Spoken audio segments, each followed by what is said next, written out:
langsung Coba ulang lagi ya. ulang, cabut. Cabut. Peristiwa pembunuhan yang dilakukan Haryono 40 tahun pada Rudiansyah direka ulang polisi. Rekonstruksi memperagakan 14 adegan, mulai korban bertemu tersangka hingga tersangka melakukan pembacokan yang mengakibatkan korban tewas. Peristiwa terjadi di Desa Siring Agung, Kecamatan Kisam Tinggi, Oku Selatan.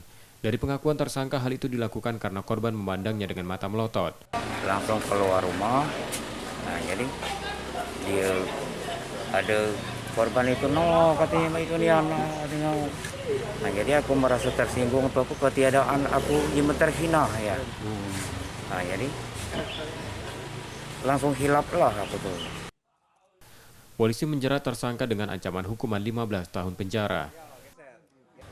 Motif tersangka melakukan pembunuhan karena tersangka merasa tersinggung dikarenakan korban melotot kepada tersangka, kemudian tersangka tersinggung dan tersangka melakukan pembacokan terhadap korban sebanyak 4 kali.